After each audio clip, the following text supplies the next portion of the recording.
Hello everybody. I'm going to immediately share the screen and we'll get with it here. There we go. I think that's it. I want you to really go with me here because I'm going to be talking about something we call the Gospel of Mark. And that is the name in the New Testament. But I would like us to pull it out of the New Testament mentally and even get rid of the title, since the title is, as far as most of us who work on it agree, is not original.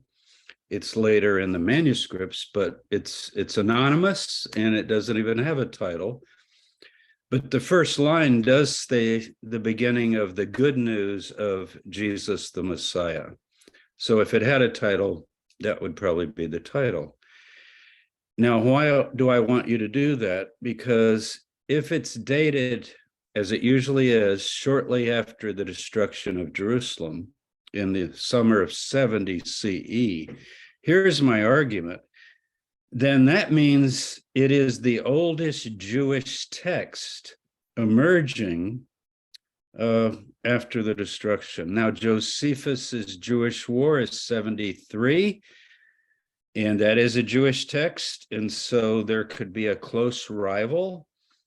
But many of us would put the Gospel of Mark, I'll refer to it as that, but with this preface, still even earlier than 73. And also Josephus is writing a history, and he's not proposing how to live after 70 AD and follow the God of Israel. So I think I can successfully argue that with all of you who will go with me on the dating. I want to mention a book. You may have never heard of this book, and if you haven't, I hope you will take note. S.G.F. Brandon, the author, so we'll just say Brandon, 1951. He was at the University of Manchester in the UK. The Fall of Jerusalem and the Christian Church, a study of the effects of the Jewish overthrow of 70 AD on Christianity. Apparently, he knows you'll realize it's the Jewish overthrow of Jerusalem from the title. And this is the second edition, and you can get it on Amazon. Here's his question. What lies between the authoritative preeminence of the Mother Church of Jerusalem, the Church of James the Just, we call it, and the virtual extinction of both its life and apparently of all its local records? That period between the final letters of Paul in the 50s and the destruction of Jerusalem and the temple in the 70s is a sort of a dark age in terms of just what's going on and what happened, and especially after 70, going on into the turn of the century. This is a tremendous book. It's so influential. I read it in graduate school. It changed my life. It changed my understanding. I highly recommend it. He talks about all of the New Testament literature and how heavily it's affected by the destruction of the Jerusalem once you get past the first letters of Paul. Here's a quick chronology just to refresh you on the scale of things as we kind of tick down. These are my dates agreed on by many of us who work in the field. So Jesus is crucified in the year 30 CE or AD. In the 50s, we get the 7 early letters of Paul: Thessalonians, Galatians, the Corinthian correspondence, Romans, Philippians, and Philemon. 30 to 70 is that Jerusalem church of James the Just that disappeared, that I've devoted much of my career to studying. Then August of 70 AD, the Roman devastation of the city as well as the temple especially. And then 70 CE, the book we're calling today in the New Testament, the Gospel of Mark, because I've got to identify it. So that's the setup. Now, question, how does one follow the God of Israel without Jerusalem and the Jewish temple? Before 70, the Nazarenes, as we call them, the followers of Jesus, they're going up to the temple. James the Just is mentioned as praying in the temple. Paul goes to the temple. Paul goes up to Jerusalem and meets James and Peter. You can read about that in Galatians and also in his letters. So, but what about after that? Once Jerusalem fell. So here you have Kathleen and Lean Rittmeyer's wonderful work on the temple. It's in Bar Magazine. If you join the library, you can just get all of this, just beautiful, endless things. Also, there are ebooks about the temple as well that you can even get free without joining the library, but you should join the library. So Herod the Great expansion, he came to rule in 37. The Emperor Augustus supported him, and he died in 4 BC, just after the birth of Jesus. I don't know if you realize this or not, but this is the finest building possibly in the entire ancient Mediterranean or Roman world. It's just phenomenal from what we can tell. Today, we call it either the Haram, the Muslims, or the Temple Mount. Jews and Christians refer to it that way. 24 football fields. Many of you have been up there. If you go with me on a tour, I'll always take people up there. 145 acres. Just phenomenal. We have to realize the crisis of this temple falling, of the city being destroyed, for all forms of Judaism, including followers of Jesus. Remember, they're Jews. So that's my question. The Romans celebrated the triumph. This biblical archaeology review copy is, I believe it's May-June 2017. It's too small for me to read, but just going by memory here, Stephen Fine and a couple of associates wrote this wonderful article on the Arch of Titus. It's in the Roman Forum. You can see here, here's the Colosseum. By the way, the Colosseum was built by Jewish slaves as a result of the 70 conquering by Titus, and the one who became the Emperor Vespasian. And by money, we think that was booty. Here's a close-up of one of the frescoes. And this article in particular is wonderful to look up and read. You can get it by joining the library. You can go and look at all the pictures, because this would have been in color. Today, when you see these ancient ruins, you don't get the splendor and the stunning, shocking beauty of all the things, including the Temple of Jerusalem that we're talking about. Anyway, Titus was celebrating, and it's the most prominent thing when you go to the Roman Forum. You look up on the hill, and he's saying, in effect, I conquered the God of Israel. I conquered Jerusalem. I conquered the wonder of the world. He didn't want to destroy it. It was an accident. The area was later then turned over to the worship of Jupiter or Zeus. The Romans minted this coin. You can probably read, even if you don't know Latin, Judea Capta, Judah has been captured. Here's a Roman soldier kind of standing triumphantly over the weeping woman who's weeping for Jerusalem, and there's our Emperor Vespasian. Think of the loss of the Vatican for Roman Catholics. If there was no more Pope, if there was no more Vatican, Roman Catholicism would no doubt go on. And all over and this is just a rough parallel, but it helps you think about it.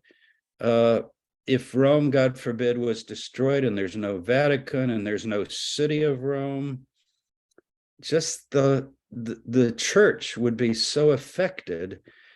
And I think the Jews were affected even more by losing Jerusalem. So just put that in your head. And the question would be, what do you do? What do you do to follow the Torah, the God of Israel, the laws of the Torah, the customs, going up to the festivals, and so on?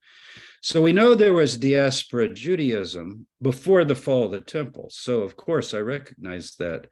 And that would be the first thing you might think about. There are Jews all over the Roman world. In fact, there might even be as many outside the Roman world as inside the land of Israel. We're just not sure of all of that. And there are synagogues. Now, I use that in air quotes because, they're assemblies, the Beit Midrash, the kind of house of assembly or the house of prayer.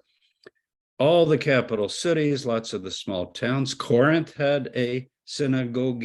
That's the term that's used in the excavations. They found part of the lintel that was on says synagogue of the Jews. New Testament book of Acts, travels with Paul. He always goes to the synagogue. Here's one of the most interesting synagogues. If you go to Rome, be sure you visit this, visit Pompeii, but be sure you see this. At Ostia on the port of Rome, built in the time of Claudius, and you can see significant remains of a Jewish synagogue. So there are synagogues. So you might say, well, what do you mean how to follow the God of Israel? Just go to synagogue, kind of like go to church for Christians. But Jerusalem is the administrative center, the focal point of Judaism worldwide. And even if you're in the diaspora, you're going to be coming up to Jerusalem. Josephus probably exaggerates his numbers, but he claims that up to 3 million Jews would come for the pilgrim festivals such as Passover, Sukkot in the fall, Shavuot, the day of Pentecost. And you do get the idea, even in the New Testament, that huge crowds of people from all over the world were coming up to Jerusalem. Remember the day of Pentecost in Acts chapter 2. So just because Jews are scattered through the diaspora, we still have this question of how to follow the God of Israel. In the Jewish War of Josephus, we get a traditional breakdown of the different schools of Judaism, as we call it. Most of us in the field like to say Judaisms and emphasize the diversity of the field. Sure, you know that if you've been following academia and the studies of ancient Judaism and all the advances. Pharisees, Sadducees, Essenes, and Zealots. Whether the Essenes connect with the scrolls or not, maybe you heard the discussion this morning, which was very, very interesting, where Charlotte Hempel talked a lot about that, and I think everybody kind of agreed that identification is not so clear, just in terms of a one-on-one thing. But Pharisees and Sadducees, we know something about. Zealots are kind of a form of Pharisees according to Josephus.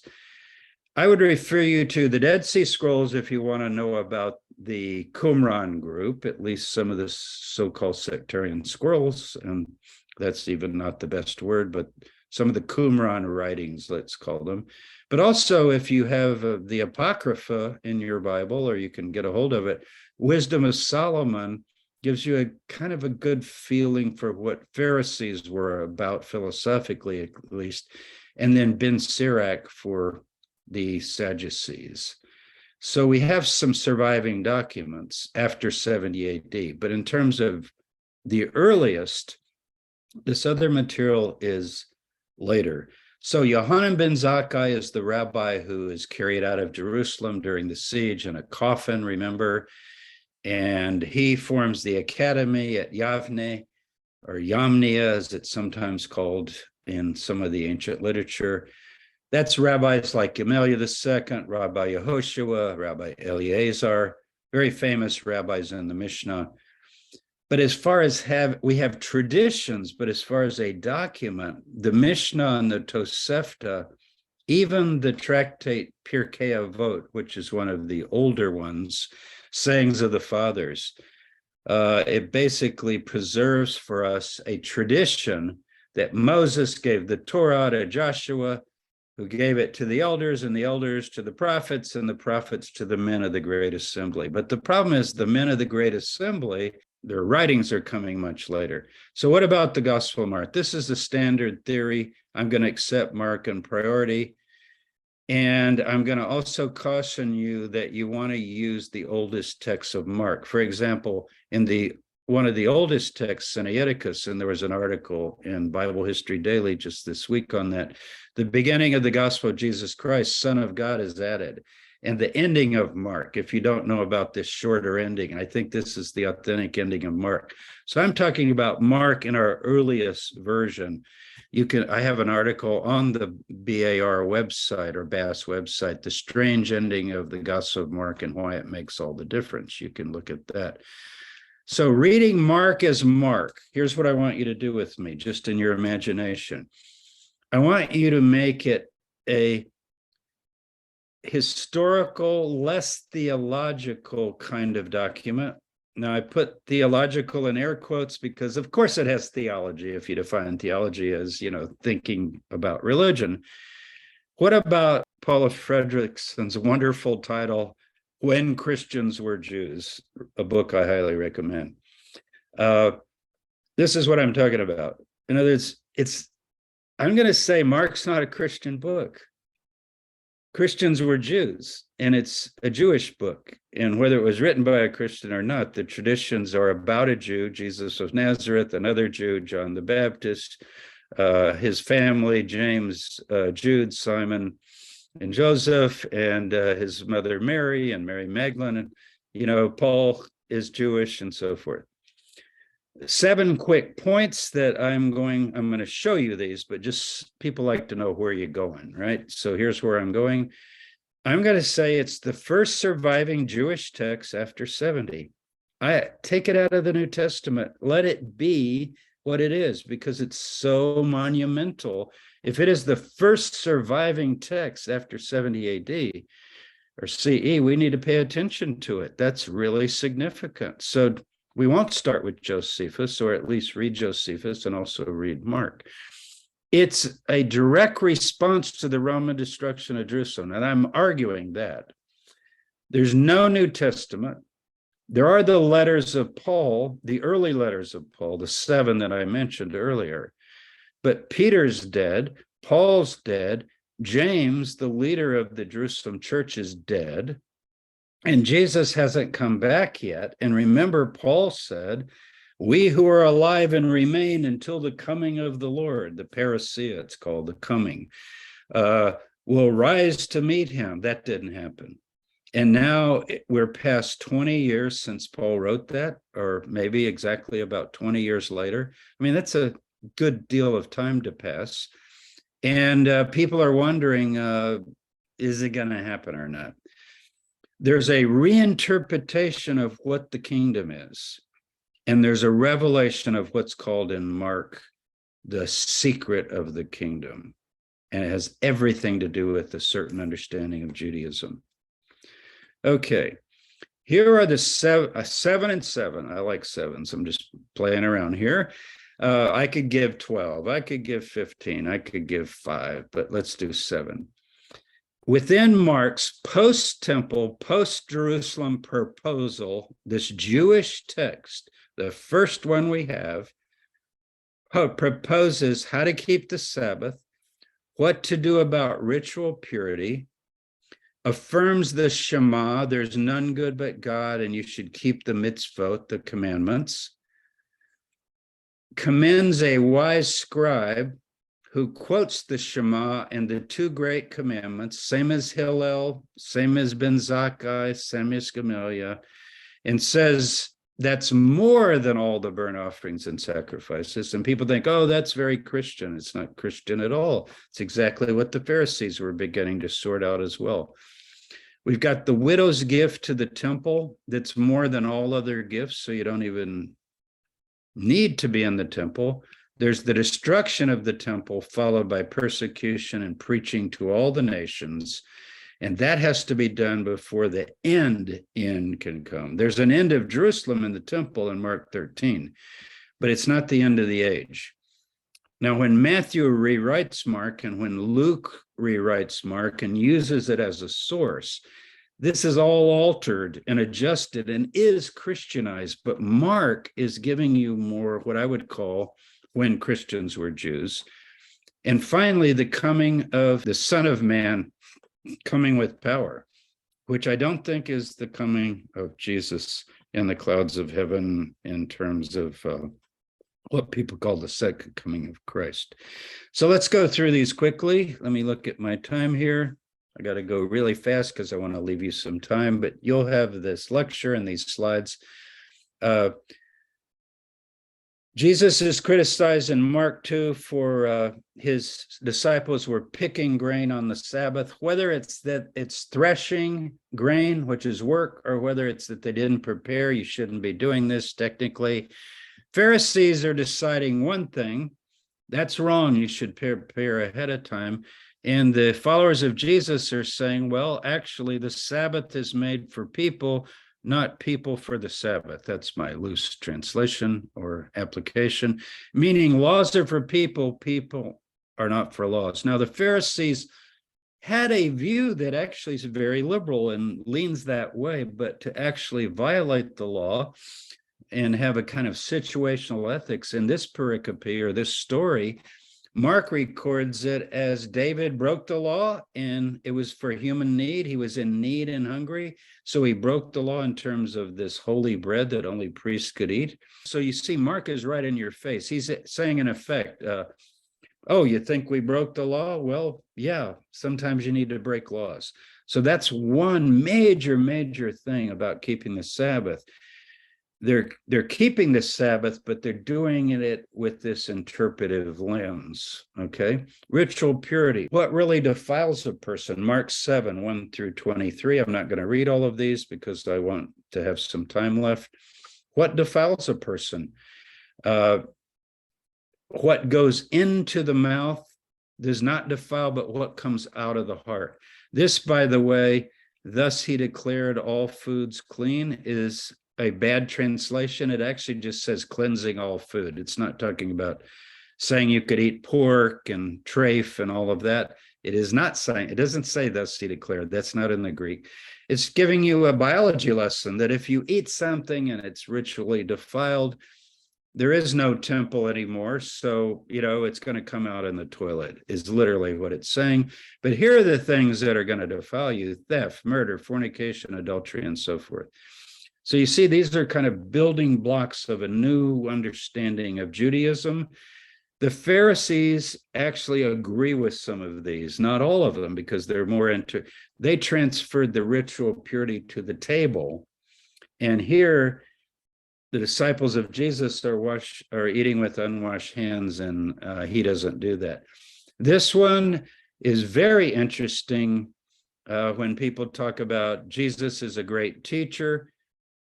Someone calls him good teacher. What do I do to inherit eternal life? And he says, why do you call me good? No one is good but God alone. That's kind of shocking. Nobody's good but God, pointing to the one God. And even Jesus in Mark is the Messiah, but he's not God, as you see here, which would be a very solid Jewish point of view. And then what do? You keep the commandments, the mitzvot. Don't kill, don't commit adultery, don't steal, and so forth. Honor your parents. And so these stories are set in the life of Jesus, but as Mark relates them, they're beginning to tell us, how do you follow the God of Israel? Because you want to follow Jesus. So it doesn't matter whether they happen in the life of Jesus or not. This is the big one. Mark 12, a wise scribe. By the way, Matthew and Luke take this out. It's too much for Matthew to have the smartest man and the most insightful character in the entire Gospel of Mark is a scribe, probably a Pharisee. And he asks, what is the great commandment? And look at this. The first is, hear, O Israel, the Lord our God is one. This is quoted 3 times a day by observant Jews even today. And you shall love the Lord with all your heart, all your soul, all your mind, all your strength. Love your neighbor as yourself. And notice this. Jesus saw he answered wisely, and he said, you're not far from the kingdom. And what did he see? That this is more than all the burnt offerings and sacrifices. Imagine what he's saying is this replaces the temple. Believe in the Shema, the one God, believe in the Messiah, which Mark wants you to do, and love God with all your heart and love your neighbor as yourself and keep the commandments. It's not Buddhism, sort of Christianity, but not what Christianity became. I'm going to say this is a Jewish proposal. Finally, widow's gift to the temple, finally in terms of the temple setting of Mark 12. Widow's gift to the temple. She gave more than all those who came at the festival of Passover, where you'd have untold amounts of gold and silver being brought from all over the diaspora. And then the destruction of the temple. Jesus says, as they come out of the temple, the disciples say, look at these beautiful buildings. And he says, not one stone is going to be left on another. And then you get this apocalyptic prophecy of the coming of the Son of Man in the clouds of heaven. And I am interpreting this based on what he says to the high priest. It's Caiaphas. Are you the Son? Are you the Christ, the Son of the Blessed? He said, I am, and you'll see the Son of Man coming in the clouds of heaven at the right hand of power, and so forth. That this is the manifestation of the power of the Messiah. Jesus has been raised. He's been glorified. Even though Mark doesn't have physical appearances of Jesus, he believes that Jesus has been exalted to heaven. He tells the disciples they will see him. And this destruction of Jerusalem is the Son of Man coming with power. If you look this text up, Daniel 7:14, it interprets the Son of Man coming in the clouds of heaven for you as the destruction of Jerusalem and the people of God taking rule and power and so forth. This particular slide reminds us that even though you could say, yeah, wait a Dr. Tabor, what about Christology? Jesus is the Christ. Did you know Yohanan ben Zakkai and Rabbi Akiba also talked about when the destruction of the temple took place that the Messiah was coming? Akiba even identified Bar Kokhba as the Messiah. So, just to say Jesus is a Messiah is not making you Christian. I would reject all of these fixed identifications, Jewish, Christian, Judeo-Christian. It's very confusing. We need to talk about apocalyptic movements as a response in late Second Temple Judaism. Even the oral Torah, I've heard people say, the Pharisees had the oral Torah and the Nazarenes followed the written Torah. Well, they had oral Torah too, because they had to interpret what goes into a person defiles, and Sabbath is made for man, and so forth. So what I'm wanting you to do is to study all of these texts. Just don't rip it out, but pull Mark out, forget the name, and read it as our earliest proposal of a kind of Judaism following the God of Israel after 70 AD. So here's my blog, jamestabor.com. I'm retired now, so I just put up about 100 videos of things I've done for years and years on YouTube. You can find it, and there's all my books. I'm going to do one in March, and I think I've already got about 20 people. It's not even announced yet, but you can look that up and keep up with it and get the books. So that's it. I wish we could actually even get rid of the hyphenation, because we don't say they were Pharisee Jews or we say they were Jews. And so to see it as part of the variety of Judaism, and you look at those 7 points, it's such an interpretive framework. These are the very questions the rabbis were struggling with. Like, what do we do about ritual purity? How do we keep the Sabbath? How do we follow God without the temple, without the sacrifices? And here you have addressed in Mark. The one guy, the Wise Scribe, is just amazing. I picture him, he's in the temple and he waves his hand and he says, this is more than all going on here. If you love God and keep the commandments, that would be more than all of this. And Jesus says, you're not far from the kingdom. So the kingdom, if he's not far from the kingdom is not the apocalypse coming. It's an understanding of the rule of God and what God really wants. So it's sort of moving to what people later call Christianity, but I want to kind of keep it in the Jewish context. So they're struggling with some of the same kinds of questions, but because they don't have the kind of magnet figure of Jesus to shape it around, almost like we've got the rabbi, just like the Pharisees had Yohanan ben Zakkai, who becomes the head of the academy. You could say Jesus becomes the head of the academy of the Nazarenes, even though he's now gone, but Yohanan ben Zakkai died and he was succeeded by his successors. So I think it's not as, I don't like the word sectarian because it's like the word cult, but how about a party, a Jewish movement or a party? those documents, they're very valuable to read. Second Esdras, for example, just looks like, oh, well, Daniel was told this, but actually we're revising our views on that. And, kind of does a reinterpretation of how we should view the book of Daniel in terms of the Roman destruction. And Mark 13 is doing that too. Mark 13 is a reinterpretation of Daniel 7 and Daniel 9 and Daniel 11, mentions the desolating sacrilege. And the followers of Jesus reading Mark are deciding that that's all been fulfilled. And the Son of Man coming in the clouds of heaven, it doesn't preclude a final end, but they're already seeing the triumph. Later Christians would visit Jerusalem, and in a way it was a kind of nasty version of this. I'm talking about in the 4th century, they would stand on the Mount of Olives and look at where the temple once was and kind of have this triumphant feeling that those Jews who killed Christ, look at what they have, nothing. We read this in the Church Fathers and some of the pilgrim accounts. But I don't think Mark is at that point. If you read Mark 13, it's with the sense of sorrow. All these are the beginning of sorrows. It's a horrible time. Also persecution, death, scattering. But you got to endure to the end, in order to be saved. And they're waiting then for the final manifestation. And I think, of course, they do believe that Jesus is going to return.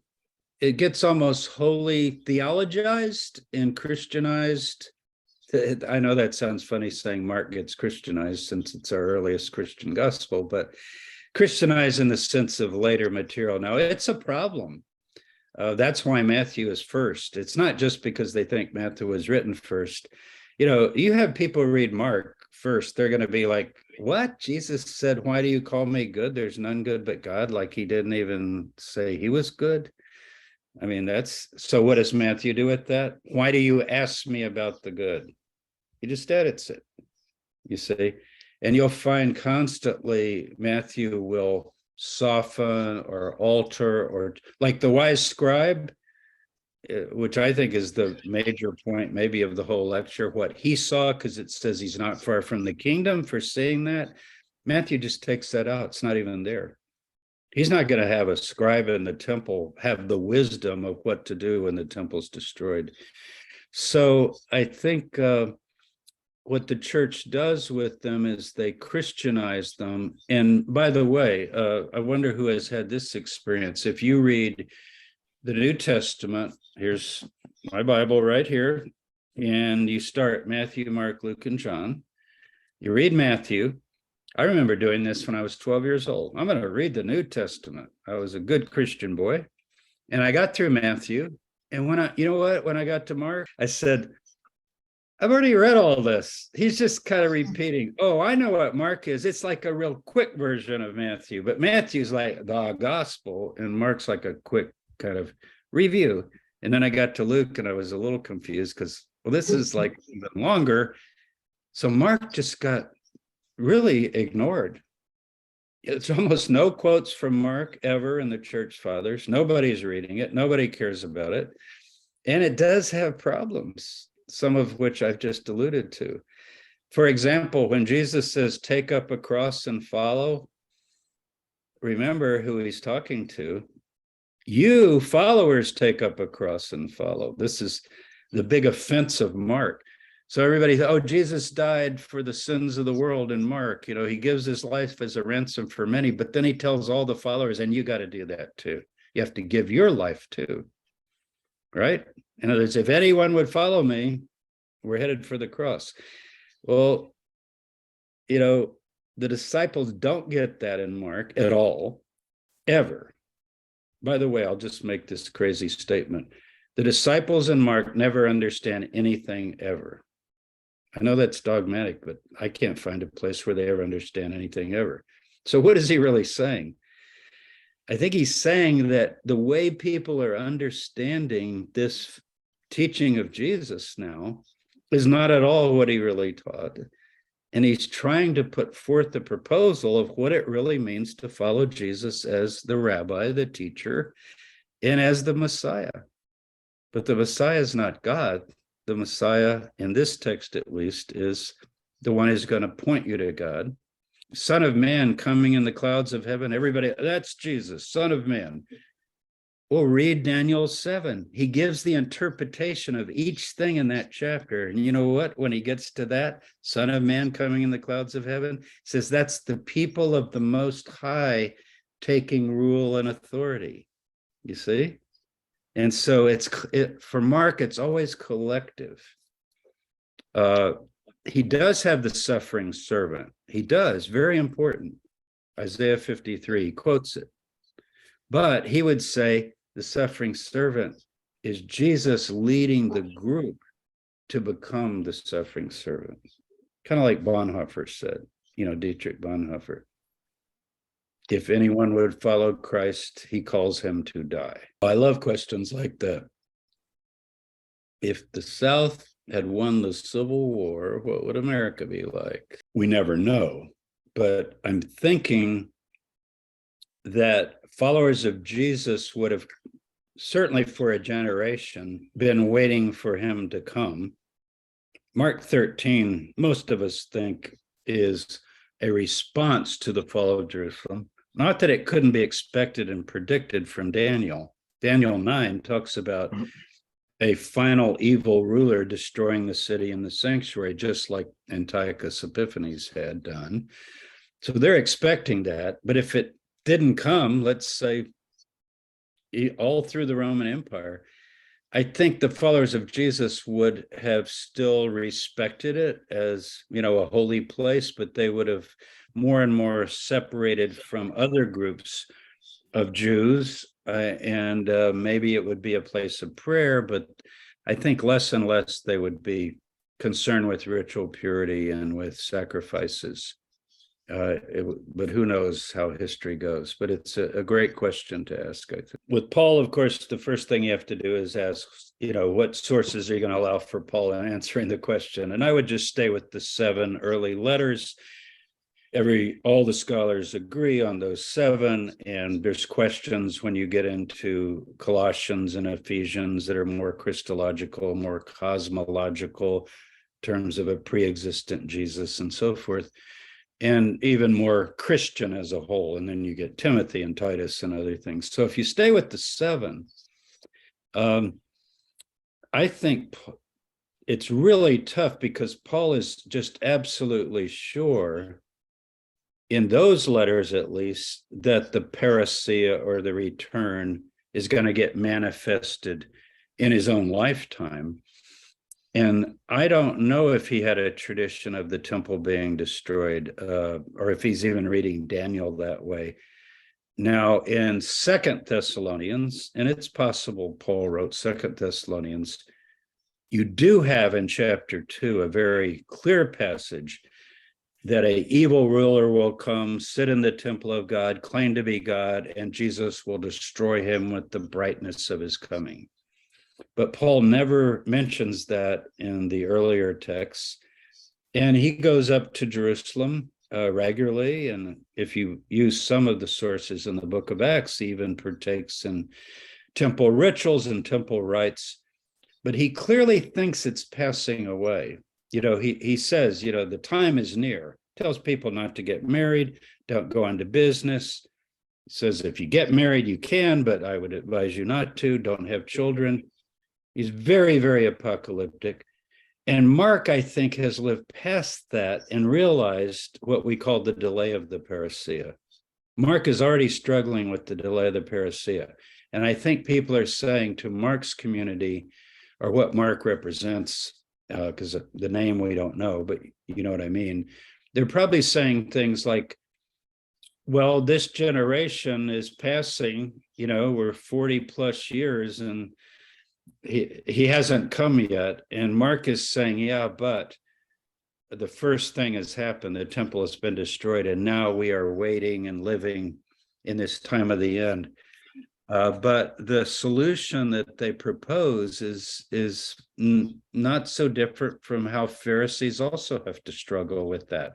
The author of Mark sees Jesus as the transfiguration in chapter 9 of Mark. That's what we call it. That vision on the mountain, I think it was on Mount Hermon, actually. Most of us are coming to see that geographically by Caesarea Philippi. It's not Mount Tabor, I'm sorry to say, even though it's my name. So they're up on Mount Hermon. That's a vision of the kingdom of God. You've got Moses, Elijah, Jesus glorified in heavenly glory. Mark certainly believes that has happened to Jesus. But remember what the young man, not the angel, says in the tomb. There's no angels. There's no earthquake. There's no declaration. There are no appearances in our earliest copies of Mark. He says, go to the Galilee and you will meet him as he said. Now, one way of taking that is the way John took it. Luke doesn't have anything about the Galilee, but John and Matthew says, oh, they went up to the mountain and they had a vision of Jesus, but Matthew says, but some doubted. So that's not really impressive, is it? Like, yeah, I'm not sure it's him. That's what it says in Matthew. And then he tells them to go preach the gospel and so forth. In John, they're fishing, remember? But there's another gospel that would be much closer to Mark. And Dom Crossan has talked about this a lot, and I agree with him, and I think Bart Ehrman as well. The Gospel of Peter. Unfortunately, it breaks off. But you know what the last line of the Gospel of Peter says? It says, we wept and cried for 7 days. This is Passover. The Jews in the audience will know, oh yeah, Passover is 8 days. Well, why would they weep and cry for 7 days if he's been appearing to them every day? They're eating together. He's risen, Easter. So here's a tradition, just like Mark, that they're weeping and crying. And Peter says, I'm going fishing, back to the work. And then it breaks off. Boy, I wish we had the rest. My guess is they went up to Galilee and had some kind of a vision of Jesus in power and glory, like the Transfiguration. And I think that's what Mark is hinting at. I learned that from Norman Perrin. It's not unique to me, but lots of us would say that Mark's resurrection is more ascent to heaven and glorification. As you know, I wrote a book on that, Paul's ascent to paradise and all. So you follow. In other words, it's not like a corpse got resuscitated and was walking around Jerusalem and we saw the wounds and all that. Mark doesn't care about revived corpses. He would care about Jesus being exalted to the right hand of God and being glorified like Moses and Elijah in what we call an apotheosis. And I think that's what the Markan community is looking to. And that would actually fit in with Paul, who's also early, who says when Jesus comes, the followers will also rise up, right, and get instantaneously transformed into these new glorified spirit beings. I think Mark thinks something like that.